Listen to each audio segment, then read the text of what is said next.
검찰 소환 조사를 받은 천수이벤 전 타이완 총통이 오늘 저녁 수갑을 찬 채 검찰 청사를 나섰다고 타이완 언론들이 일제히 보도했습니다. 검찰은 구속영장을 청구했습니다. 지난 2000년부터 올해 5월까지 총통을 지낸 천수이벤은 미화 3천만 달러에 달하는 비자금을 조성해 가족 명의의 해외 비밀 계좌로 빼돌리고 외교 기밀비 45만 달러를 횡령한 혐의를 받아왔습니다. 我要见到台湾的巴士底狱，那是22年前我曾经待过的地方。 모든 혐의를 부인하고 있는 천수이벤은 마잉주 총통이 중국의 비위를 맞추기 위해 타이완 분리 독립주의자인 자신을 구속하려 한다고 비난했습니다. 또 검찰청사에 모여든 지지자들을 향해 타이완 민주주의 만세를 외치기도 했습니다. 법원으로부터 영장이 발부되면 천수이벤은 타이완 사상 처음으로 구속되는 전직 총통이 됩니다. 베이징에서 MBC 뉴스 박사호입니다.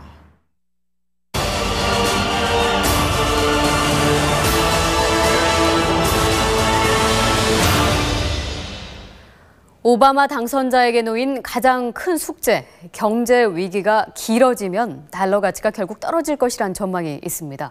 세계 기축 통화로서의 달러의 위상이 위협을 받을 수 있다는 얘기입니다. 김상철 특파원의 보도입니다. 미국 정부의 재정 적자는 올해는 4,500억 달러, 내년엔 1조 달러에 이릅니다. 세금을 더 거두지 못한다면 해외에서 빌려오는 수밖에 없습니다. 이미 중국은 미국 정부 채권 6천억 달러어치를, 일본은 5천억 달러어치를 갖고 있습니다. 대외 의존도가 높아지면 미국 경제가 이전의 위치를 유지하기는 어렵습니다. The new president is going to have to reconsider all his promises. He's going to have to focus on turning the economy around, implementing these new bailout authorities, regaining confidence. But he's going to have to send a signal that we're going to have to start making some tough choices. 세계 기축 통화로서 달러와의 위상은 적어도 당분간은 크게 변하기 어렵습니다. 유럽이나 일본이 미국 못지않게 어려운 데다 중국 역시 아직은 갈 길이 멀기 때문입니다. 하지만 장기적으로는 달러 가치 하락 역시 불가피합니다. 미국의 빚이 늘어나면 늘어날수록 달러 가치도 떨어질 것이기 때문입니다. 오바마는 취임 직후 대규모 감세와 대형 국책 사업 등을 포함한 5천억 달러 규모의 대규모 경기 부양책을 내놓을 걸로 알려지고 있습니다. 파티는 곧 끝나고 숙제를 시작해야 할 시간이 올 겁니다. 숙제는 만만치 않습니다. 워싱턴에서 MBC 뉴스 김상철입니다.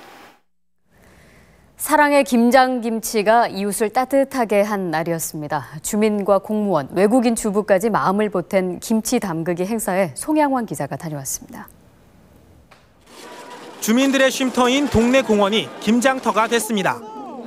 동네 주민과 기업체 직원, 그리고 공무원들까지 나서 절인 배추에 양념을 채워 넣느라 분주합니다. 우리나라로 시집온 외국인 주부들도 솜씨는 서툴지만 이웃 돕기에 힘을 보탰습니다. 여러 하는 사람, 불쌍하는 사람은 이거 우리 담고 하니까 그 사람 드시면 우리 마음이 너무 좋아요. 오늘 김치 담그기 행사에는 이웃과 함께 사랑을 나누려는 시민과 외국인 1,500여 명이 참가했습니다. 모두 16,000포기의 배추가 이웃과 사랑을 나누려는 정성스러운 손길로 차곡차곡 김치로 쌓였습니다. 이렇게 만들어진 김치는 곧바로 홀로 사는 노인과 장애인, 소년, 소녀 가장 등 서울 시내 6,000세대에 전달됐습니다. 뜻밖의 김치 선물을 받은 할머니는 김장 걱정을 덜었다며 환하게 웃습니다. 김치국도 끓여 먹고 밥하고도 먹고 부침개도 해 먹고 여러 가지 다 해 먹지요. 김치만 있으면 돼요. 한 가지만 있으면. 겨울로 가는 길목에 경제 위기도 닥쳤지만 나보다 어려운 사람들을 먼저 걱정하는 이웃들의 마음은 훈훈했습니다. MBC 뉴스 송양환입니다.